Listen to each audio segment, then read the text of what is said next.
whatever. Let's just see what comes out. All right, we're starting to record. Yeah. All right, so what's doing? How's everything? Things are going great. Things are really good. I've been doing very well with freelancing and working in general, and I guess things are starting to open up a bit more. I think that a lot of people are just going back to work, and even just today I was in traffic, so I guess that's a good thing to be in traffic. For real? I never Nice. thought I'd say that because I don't think there's anything I hate more than traffic. Maybe school, but I mean that is it. Between the two of them, I think are the most annoying things in my life. You're ever. not. You're going back to school, right? I actually just started going to school again. This time isn't as bad. When I said that, I meant more like high school, just counting down the minutes till the High day's school. over. Forget about it. I thought like high school was going to be like, oh yeah, I'll just blow by these 4 years, and that was like a living hell. I hated high school so much. Yeah. Except for baseball, I played baseball, so that was fun. Besides for that, it was a living nightmare. Because you played on your high school team? Yeah, I was a captain. You were on your high school team. You were good. First of all, we didn't have a team. We made the team.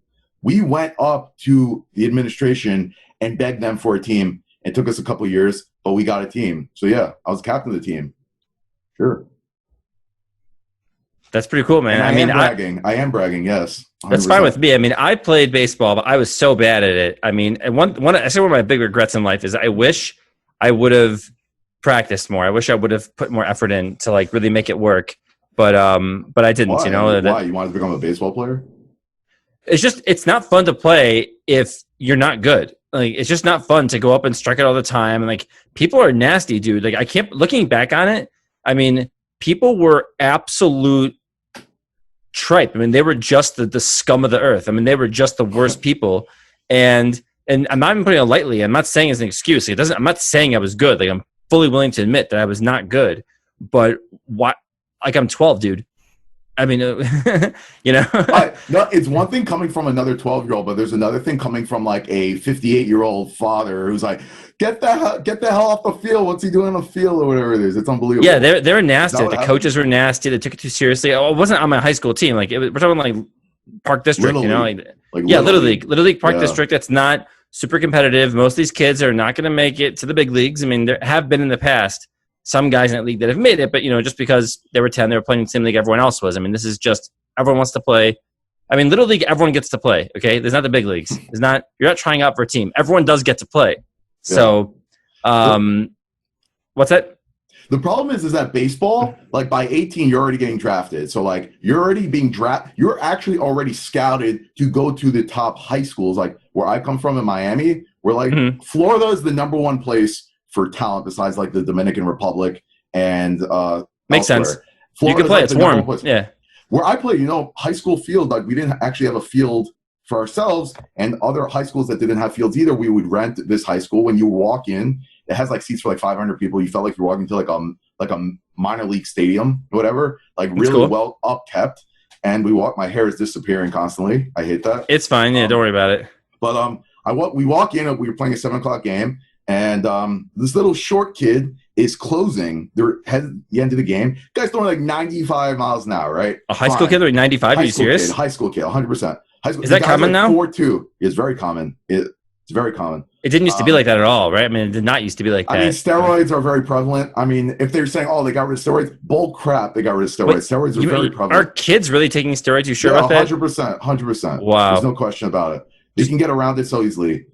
So anyways, to finish off the story, so they struck out the side. There's a good ending towards this. Okay. They struck out the side. All of a sudden, you see the team that was playing that lost. It's called Burrito Miami Christian. So you see a bunch of like little short kids surrounding a coach, and the coach is like yelling and screaming at them and cursing at them in Spanish. I don't know Spanish, but people on my team know Spanish, and they told me like, you don't even want to know what that guy's saying. The guy's like cursing at his team, telling him, you're horrible. You should have won this game. But apparently they were a top team. They should have won. Anyways, after he started yelling at everyone, I see this guy who's really tall and really, I look at this guy. I'm like, this guy really looks like he can play. And I turn towards Shlomi, my twin brother. Shlomi. I'm like, I don't know. This guy just looks like a ball player, right? Anyways, fast forward 3 days later, I'm watching the MLB draft because I'm like the only person, like 4 other people in the world that watch the MLB draft. With the third pick overall, was Manny Machado. That guy, Manny Machado is a star shortstop. I know Manny Machado is. Yeah. For the Baltimore Orioles, that was who he is. That's who he was. So Manny Machado played in Florida against you. Like you played against his team at one point. Not against us. Not against us. He was in the game before us. Oh, gotcha. Okay, fine. So we were Florida's playing at the same field. We were playing at the same field. Wow. Yeah. I mean, he was definitely one of the better draft picks. You know, I mean, it's hard to predict baseball. A lot of draft picks don't pan out. Most of the draft picks don't pan out. You're scouting high school kids. Right. There's just no way to know. Can you imagine you're trying to scout in high school for the next executive leader of your organization? Impossible. It doesn't work. That doesn't happen. And plus, if you draft someone even in the first round, you're like, yeah, we might not see him until 4 or 5 years. You know, for another anything can happen in 4 or 5 years. Yeah, anything can happen. Yeah. What if he just loses his strength or just isn't as good or just fades out? Whatever. Wear off. You know, steroids wear off. You know, he needs a new supply. He needs a new. You know. Yeah. So I mean, that's pretty fascinating. I didn't realize the high school kids are. I mean, it makes sense. I mean, high school kids. My high school had tons of drugs in it. I mean, that's just how life is, dude. And people pretend like it's not happening, but I mean, they're just everywhere. You know, I mean, that's how it is. Right. I mean, the drugs that I was referencing was steroids, specifically in baseball. Like I think it's even more hardcore than like some other stuff. I mean, that is hardcore to go get some pharmaceuticals. A-Rod took steroids in high school. I know he did. Yeah. Oh, in high school he took them.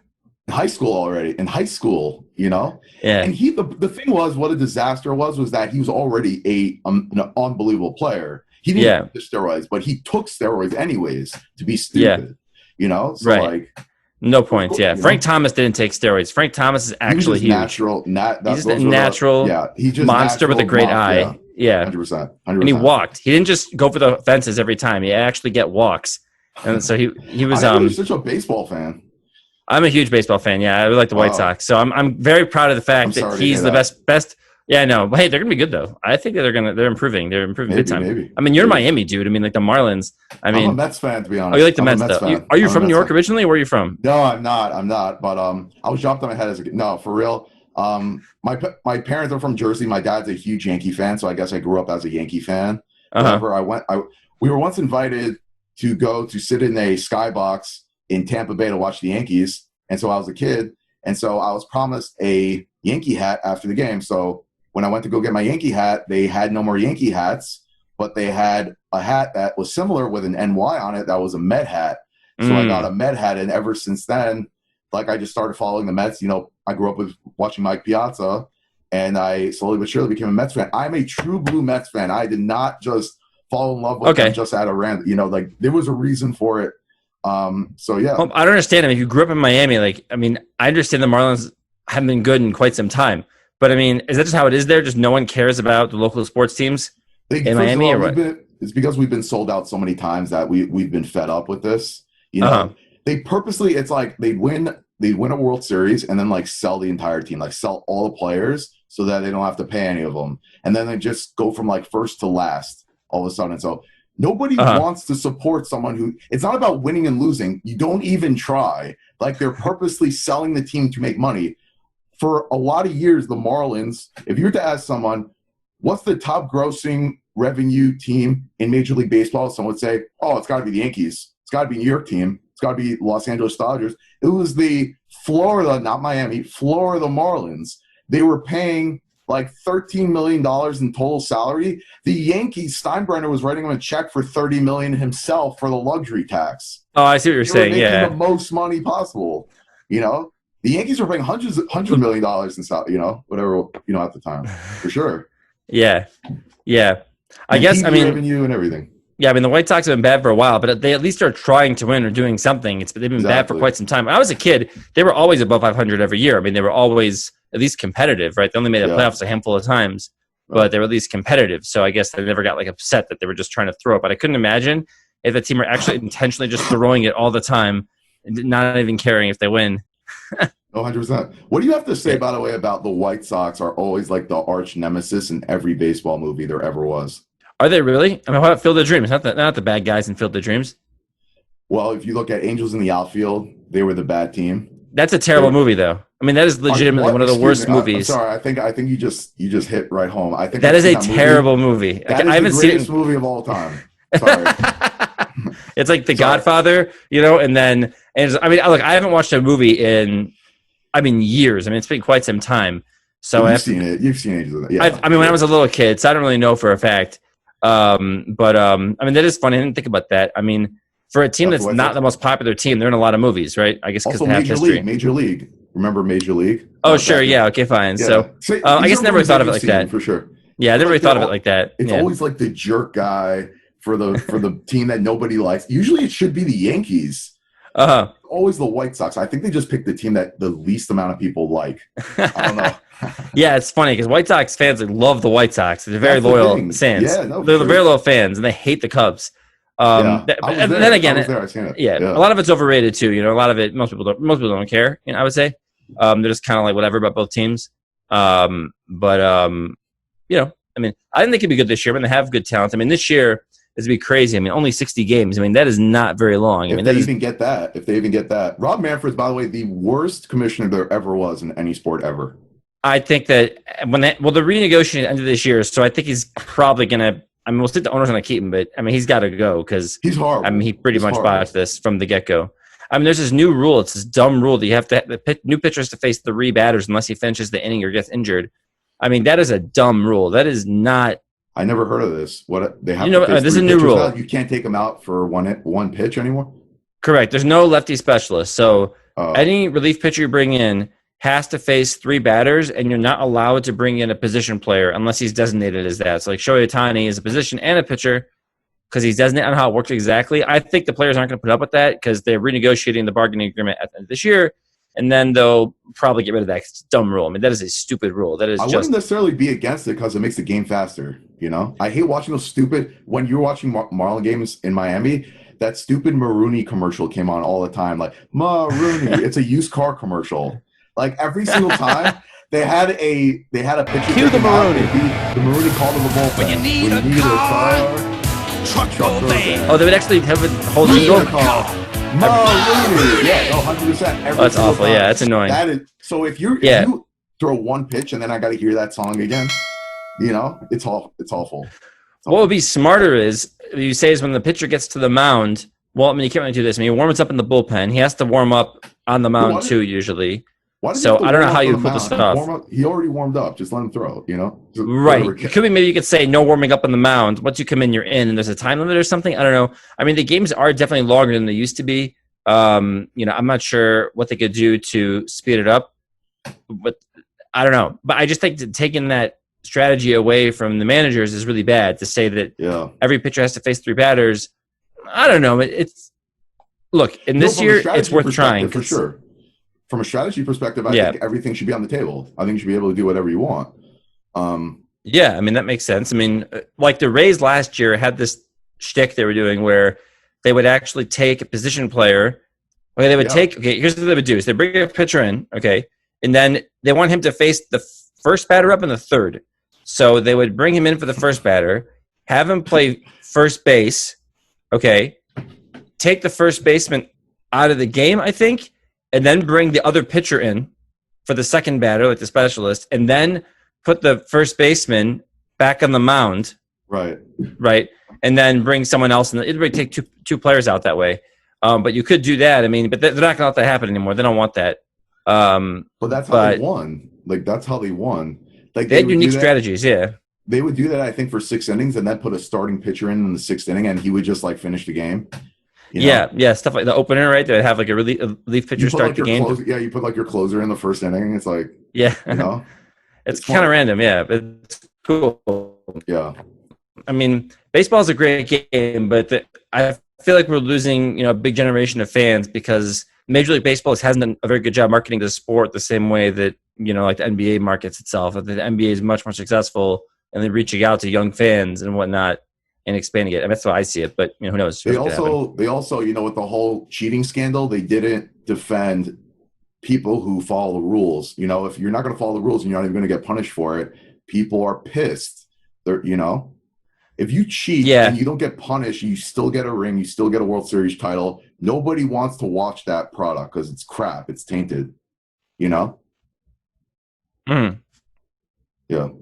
Great talking point right there. Yeah. For sure. I mean, I think it definitely did not look good. I mean, it was pretty crazy. I mean, the way it went down, like, I mean, that's really not, you know, I mean, it was just, it was just disaster all the way around, like with the Astros, because, you know, like, there's no season yet, but when the season starts up, no fans anyway, so people have to wait a whole extra year to just boo them and drown them out. Yeah. So let's shift gears. Let's talk about more business. So have you seen anything kind of shift over in terms of like, you know, what you've seen from a marketing perspective in terms of coronavirus? Like, do you just find it much harder to market anything? Like, people are just not interested in just like buying anything, or, you know, what's your perspective? Well, I mean, I don't think you could say just one homogenous answer to everything, because I think it depends on the industry. I mean, you know, I'll just guess that Uber Eats is doing extremely well, right? Right. They just bought Postmates. Oh, they did? Okay, so $3 billion. Yeah, they paid $3 billion. There you go. Right. So I would imagine businesses like that are doing very well. The grocery stores are probably doing very well. So I think it really just kind of depends, you know, as far as you know, what industry. And like for my industry, it's give or take. I mean, there are definitely businesses need to go online, but they were also spending a lot less money the past few months. For example, ad revenue on Facebook, I think, was way down.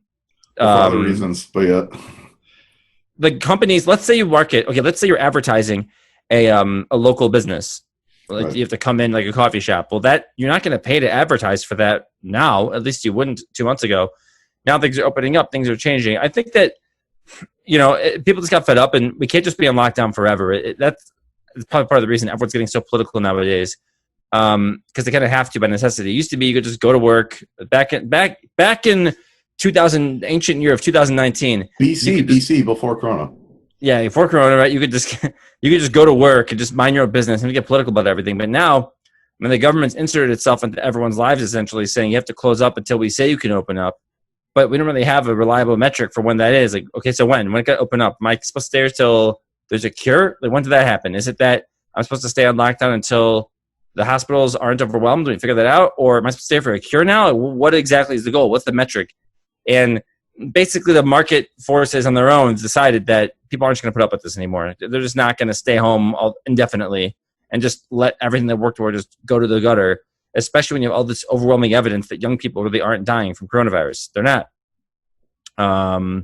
They're just not dying from it. I mean, statistically, it's much lower for young people, for under the age of 30, especially under the age of 40, than somebody who's in a nursing home, right? So, I mean, that just seems to me the logical conclusion is if you're in a nursing home, you stay in the nursing home, or you stay. The nursing home was a complete disaster. The reason was because Cuomo made a big error. I know this because, you know, my brother works in a nursing home, not actually physically, he works in the corporate office, but I know someone who works in the nursing home, and he mandated that they accept coronavirus patients no matter what. You cannot not accept them. So they were taking all of these coronavirus patients into a nursing home. These people are like 89 years old. They're like not well at all. It's insanity. It was mayhem. It was mayhem. There's so many people died from it because they're like, we cannot take coronavirus patients in a nursing home. It just doesn't work. At least you have to be completely closed off or whatever it is.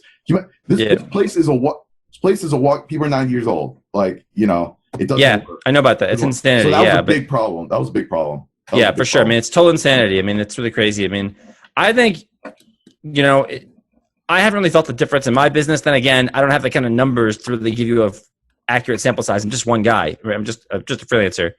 It'd be interesting to see, you know, what some companies, and it just depends on the industry. Some companies probably doing very well, big increases. Some companies getting crushed and have no business over the past, few months.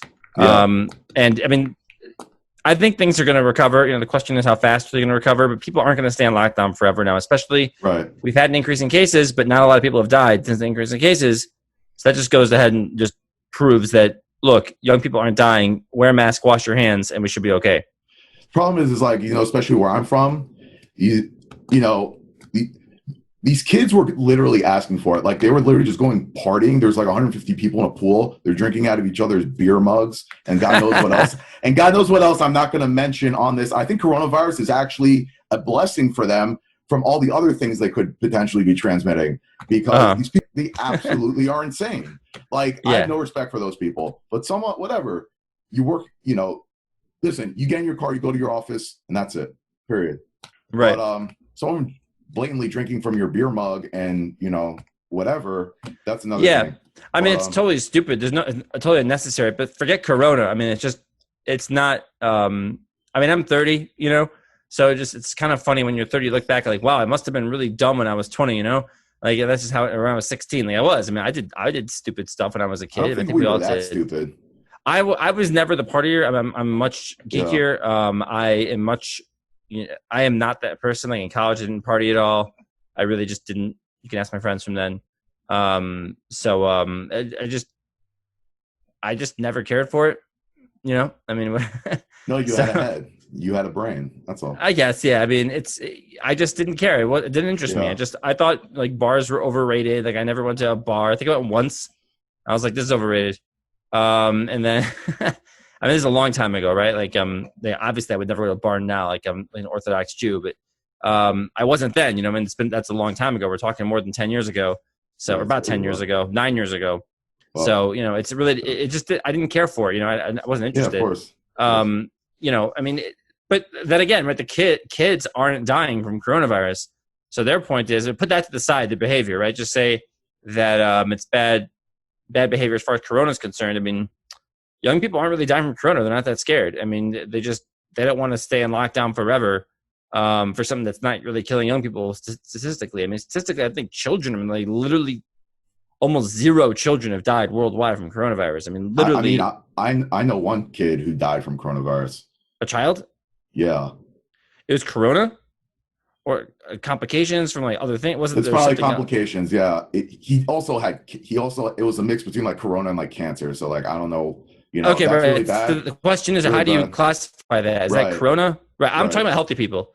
Well, someone that is, I mean, God forbid, I'm not trying to make light of that at all or anything, not even slightly making light of that. I mean, that's awful. And of course, somebody who's very susceptible, has diabetes, I mean, should take things way more seriously and be on lockdown much more likely than someone like me. I mean, I'm relatively healthy. I don't have diabetes. Healthy people, right? Got it. Yeah, I mean, relatively healthy people aren't really dying from this. Somebody who's very susceptible, absolutely stay away from everyone. I mean, that just makes sense. It's such a disaster. I mean, the whole coronavirus thing is just a complete disaster. It's ruined a lot of people's lives. It's brought out the worst in so many people. It's supposed to be this like uniting time, where like we're all. I remember 9/11. Okay, like I remember 9/11 very well. And so do I. Yeah. Like, very united. Very much people on the same page. Everyone agreed, yeah, we got to fight terrorism. Do you know what really actually brought people together? 9/11. Remember, there was a Mets game actually where I think Mike Piazza hit a walk-off grand slam, and the amount of roaring and people just so excited rallying around it, like literally brought people together. It was like a really famous play or whatever. Oh, I have to check it out. Yeah. I remember the World Series that year. I mean, like, speaking of baseball, back to baseball. I mean, everyone used to watch the World Series. I remember that World Series. Like, everyone used to watch it, and all of a sudden, people don't even watch it anymore. I feel like baseball really messed that up as far as a generation of fans that used to love the game. But, ratings haven't been as good. Except for, I guess, when the Cubs were in it, the ratings are probably sky high. People go watch the Cubs. People show up to the Cubs. The place is packed every day, every night. It is, yeah. It is, yeah. It's always packed, yeah. Yeah. I don't want to get too far off, but yeah. All right, let's back to baseball. Fine. All right, so let's talk about some sabermetrics now. Anyway, so part of business at coronavirus, and for me, my industry, I'm in the digital marketing industry, so for me, it's ideal for. It sounds bad. Ideal for the coronavirus environment. I mean, my entire job is remote. It's complete. I can do it anywhere. Then again, doing business with people in person, I think, is always better. When you meet someone in person, you build a relationship better. And I know you've always talked about on LinkedIn how it's all about relationships, right? So it's a joke, yeah. But I mean, it is good when you meet someone in person, right? Just like you and me, we know each other in person. Besides LinkedIn, it makes a different kind of connection. We're like, great, I'll work with you when opportunities arise. You've already, kind of breached that barrier where you could, make something happen. Right. First of all, I'm actually really happy you remember that joke I put up on LinkedIn. I mean it as a joke. I mean it as real, but I mean meaning people were like going way above and beyond. Like it's all about the relationship. I'm like, this isn't Match.com. Like it's not It's not all about the relationship. I mean, you have somewhere along the line, you're going to do business together in some way, shape, form, or another. Yeah, I mentioned one time that I'm just here for the money. I mean, I actually don't think anything wrong with saying that on LinkedIn. Everyone's here for the money. Yeah, 100%. Well, they're not. It's a problem. People are totally hooked on social media for pleasure, and LinkedIn is certainly more about the money than other platforms, and they are making more money on LinkedIn than they are, just tweeting, for example. I didn't say Facebook, because Facebook, you actually could do a lot of business. I've actually had more success getting clients on Facebook than I have on LinkedIn for some reason. That's really interesting. Facebook, I just feel like it's more business to B2C, business to consumer. Well, I mean, there's certainly that on there. But there's a lot of like the groups. I feel like LinkedIn groups aren't really a thing, but Facebook groups are. You're right. And You're actually you can, right, yeah. especially by industry, like so much advertising is done on Facebook. A lot of people I work with are dealing with Facebook ad funnels. So we're all on Facebook anyway. So we connect there, and it's kind of funny how it worked that way. But that's how it is. Not to say I've never gotten a client on LinkedIn. I mean, I have. It's just that when I get a direct message on LinkedIn, I'm assuming that it's someone trying to sell me something. When I get a direct message on Facebook, it might not be. It might be. Or it might just be like you're through a group I connected with somebody more. It's more personal, where it's, oh, cool. Tell me what you do. Tell me about this. Tell me about that. And then you can make something happen. How did you get that client on Facebook? Because Facebook is not like, it's not like a normal place to get a client. You know what I mean? Like to get a customer to pay for something is one thing. Like you're getting someone to pay for your service. Tell me more about that. How does that work? Okay, so people on Facebook, what I've noticed is people on Facebook are a lot more likely to ask for help for what they're doing than they are in LinkedIn. Okay, so my industry, for example, okay, so maybe when you post this video, we'll put a shameless plug for my referral link to to leadpages.net. So let's say Lead Pages, for example. So Lead Pages, maybe you've heard of ClickFunnels or Unbounce. Yeah. So it's same idea, where basically it make landing pages. It's specifically marketed towards solopreneurs.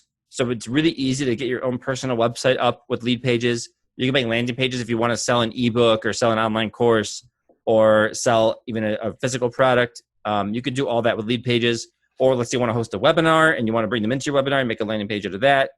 So that's what they have. And it's very easy to build on their builder. It's basically drag and drop, simple to do. Anyway, so they have a Facebook group. That's just one example. I mean, every company has a Facebook group. ClickFunnels does, ActiveCampaign does. I mean, everybody does. So you can, as long as you have a Lead Pages account, you can join the group and then ask people for help. And you see that all this time. Hey, I need someone to help me integrate my Lead Pages account with my ActiveCampaign account, for example, right? It's my emails aren't going out or something's not working or I don't know what to do. Help me use this with Zapier. There's an opportunity. You message them, say, I do that. What do you need? And if they're at that stage of asking, people are very likely to pay.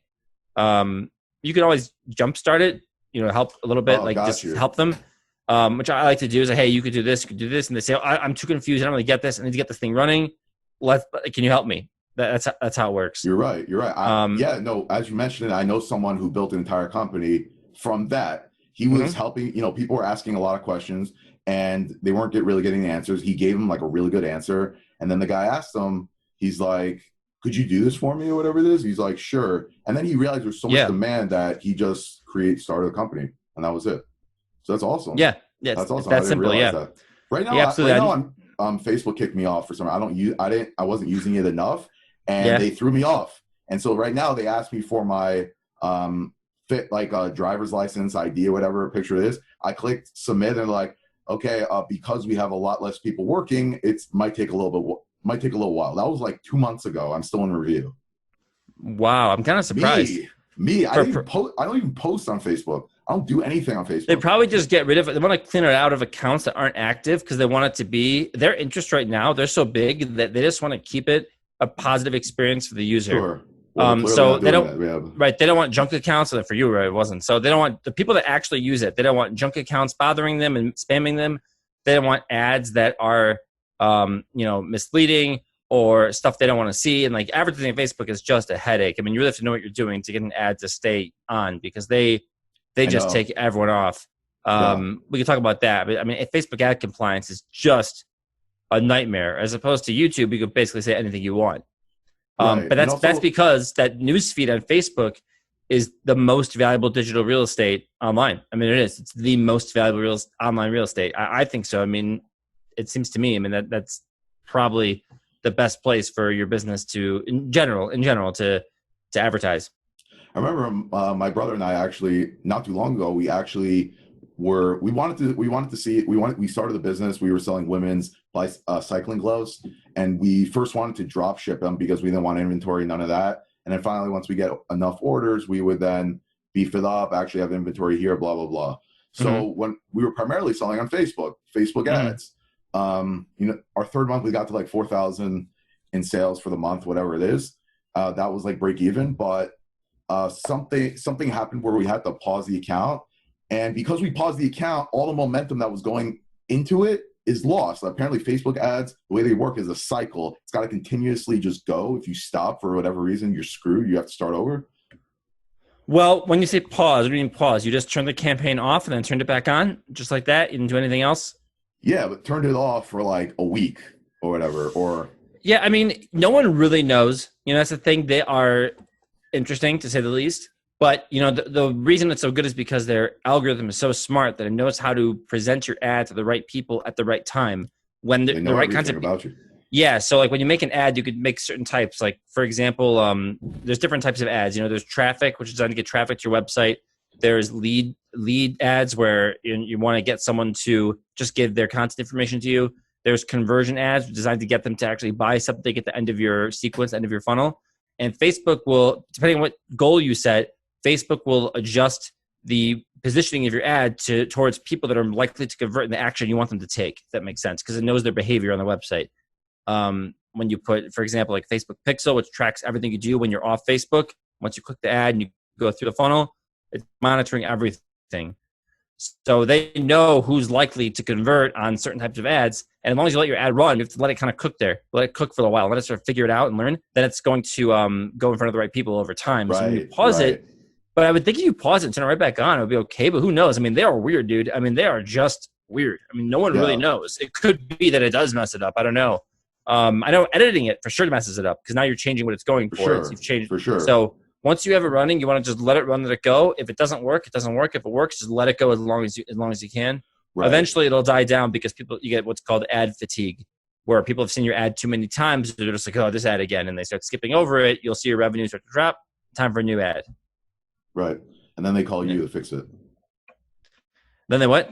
Then they call you to fix it. Oh, of course. They call me to fix it. I new ad. I mean, you're manager. You're supposed to manage it, so fine. So you deal with that. I don't want to deal with this crap. Yeah, most people don't want to deal with it. I mean, it is a headache. I mean, it is. It's just a total headache. I mean, it's a huge headache. It's a huge headache, and I don't think people understand. People, I remember in grad school we had to pitch our company, whatever it was, and so part of people's strategy was advertising on Facebook or advertising on Google. And I actually did it. Like I didn't actually, we did it. Not me personally. I had some, Shlomi took care of whatever it was, and. We were spending at least 50% of our revenue on ads. These people got up there. They think they can spend $100 a month, and they think they're just all of a sudden just going to rock the house.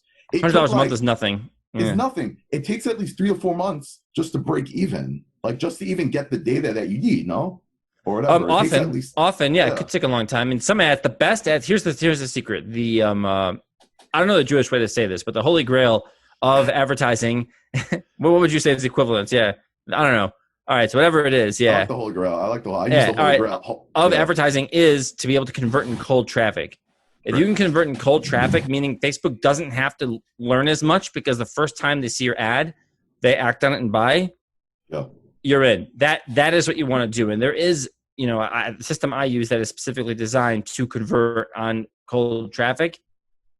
That is what you want to go for, because to fix this problem exactly you're describing, of sitting there online for months and months, retargeting, and eventually turning a profit for a long period of time. You could walk and chew gum at the same time. You could convert in cold traffic and also retarget them and be very successful.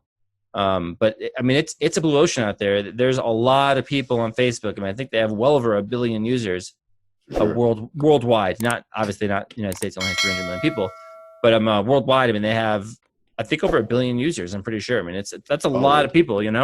So even if all the fake accounts. Yeah, all the fake accounts. So even if you just advertise in the United States, you can get your ad in front of, a set of, let's say, 2 million people that are likely to convert in your ad and let Facebook targeted, work its magic. Yeah. I mean, 2 million people is still a lot of people. You could be targeted to a certain demographic or a certain interest they have. And 2 million people is 2 million people is basically the sweet spot. You want to target 2 million people about, and Facebook will be able to get your ad in front of a lot of people. And I think a lot of people get scared that, this ad's tiresome and people have seen it before. And obviously you want your ads to be unique and you want them to grab people's attention. But yet you can't forget there's so many people out there. There's just so many people that don't think just because you're selling a, fill in the blank product, you're selling a watch. Well, who's going to buy my watch? They're only going to want watches from fill in the blank company. They might buy your watch. You can be successful with a good ad campaign. You have a good ad, something that really is contrarian and grabs their attention, and you can be absolutely successful. I think advertising is everything, honestly. Like, so, I know, I see it all the time where the product isn't even that good. It's just the way they present it is the way that they sell it. Absolutely. It's all about perception. It doesn't matter. I mean, of course you want a good product, right? You have a good product, then that's going to help you grow because people are going to tell their friends about it. It goes viral. That's obviously essential. But even if your product is just good or okay or gets the job done, a great ad is going to really get the ball rolling. That's what you really need. It's all about perception. Not so much the actual value, but the perceived value of what you bring to the table. And that's good marketing. That's my job, right? To make an irresistible offer when there's a lot of the same stuff. Let's just say, for example, someone cold pitches you on LinkedIn with a quick, I'm glad to connect. If you need a, what's your typical one? If you're interested in cryptocurrency, or if you're, I've been getting a lot of these ones lately about if you need a virtual assistant, if you can getting those. So if you need a virtual assistant, then I'm happy to talk to you. Yeah. That's not really an offer, right? That's not really, I've written emails, I've written proposals like an Upwork that are, I guess, cold. They never talked to me before, but they've shown interest in Upwork. Sure. And my proposal is long, dude. It is, how many words is it? It might be 500 words. It might be 1,000 words. And because I really go in depth and you provide all the details and offer like an interesting lead to grab their attention, providing a guarantee and reducing risk. Like, I don't know any other copywriters that offer a guarantee. I offer a guarantee. If you don't like what I write for you, you don't have to pay me. That's what I tell everybody. So that automatically puts me in a different stage. Because that's what I tell people to advertise, and the numbers are much better. Let's say you want to sell a watch, for example, right? If you put a guarantee at the end of your offer saying, if you don't like your watch, you're going to send it back to us, no questions asked, within 30 days, even if it's broken. Like, that is an irresistible offer. You're like, okay, fine, I'll give it a shot. And economically, you're going to make way more money. You might get some returns. You usually don't. And then economically make way more money. So I do that for my own services. That's what I tell people to do. Why would I not do it myself? Eventually you get to a certain point where, there's too many people contacting you, you have too many customers, you can't deal with everybody, then I guess you can get rid of your guarantee because you just have a line out the door. But until then, why not?